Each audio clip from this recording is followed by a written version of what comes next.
It was a huge amount of pressure. At the end, for the last 2 months, we were working about 18 hours a day because it's really easy to get out of bed when you know you're making Doctor Who, but when you know this is your pretty much going to be your one chance of making a Doctor Who game in probability, it's really hard to go to bed at night.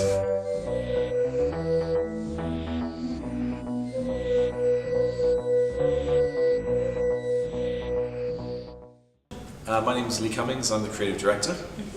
And I'm Susan Cummings, I'm the executive producer. Okay, can you explain for people who maybe aren't aware what those roles involve? Yeah, I oversee all the productions through the game, so I manage the development efforts, which we actually co-developed with Seed Studio in Taiwan, so I interface with them. Lee oversees design on our end, we work with their design team, we work with their programmers and artists, so I oversee all of that, and then also work with the BBC where it comes to approvals and getting them to market, PR, marketing, everything else. Lots of this. Everything. And I come up with crazy ideas and I go, Susan, let's make this work, and she makes it work. I lay out levels, I come up with a list of characters that should be in there, which episodes, how the levels should play, balancing, which enemies should have which abilities, things like that. The sort of more creative side of the whole thing. So how did this project come about? Was it one of your crazy ideas? Or? So we've been making games for many years. At the beginning of the year we decided we wanted to do our first mobile game.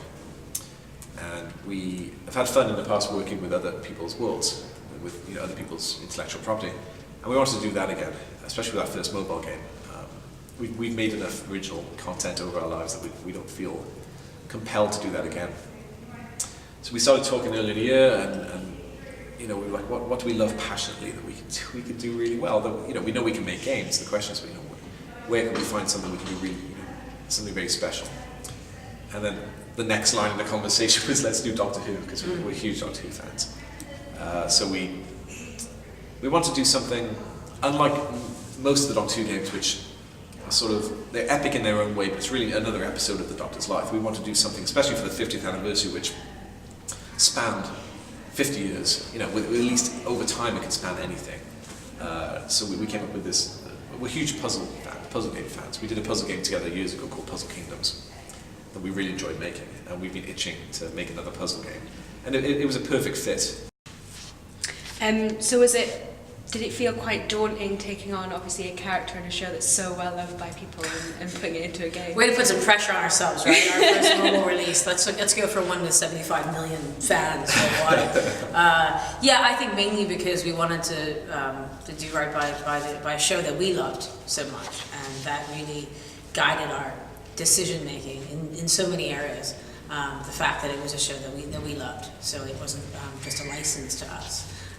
So in terms of decisions we made about the energy system, for instance, which is so common in free-to-play games, and which we really hated as gamers, and didn't really feel like it was the experience that we wanted. Yeah, it was. Yeah, we put a lot of pressure on ourselves as fans of Doctor Who that we identified. Through production, we felt we couldn't ship something that we didn't want to play, and we couldn't ship something that felt unfair to people who loved, the show as much as we do. So that guided a lot of it, the sort of idea of fairness and creating just something we dearly wanted to play. We felt there was a gap there, that something really fun could be built, we just had to go build it.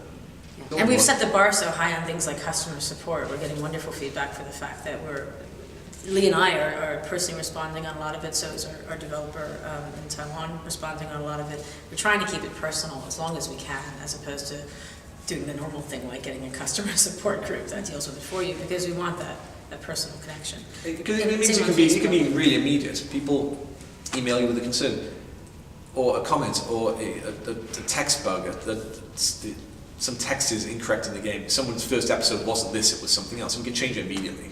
There isn't any wall between us and the customer anymore. All these fans of the game, as soon as they have a concern, we listen, as if it came from ourselves. But so we've set that bar now, and on Facebook we have about 20,000 fans really quickly now who sort of answer each other's questions and are really supportive and lovely, honestly.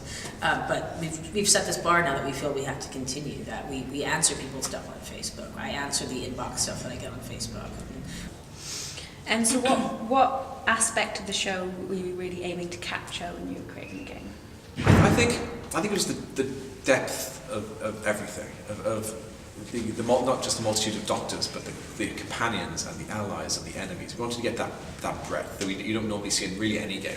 You know, in the typical Dot 2 game, you might have 3 or 4 different types of enemies, a couple of companions and the Doctor, and we shipped with 60 allies and another 60, 70, 80 enemies, and you know, and now we'll be up to 4 or 5 Doctors by the end We of the really week. want everyone mixing and matching. Yeah, that was the fantasy we were trying to.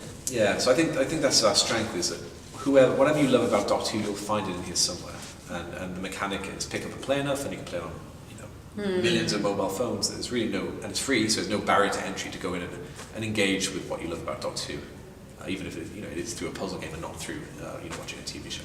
Including the classics. I mean, we're just as serious about supporting the classic Doctor Who as we are the newer Doctor Who.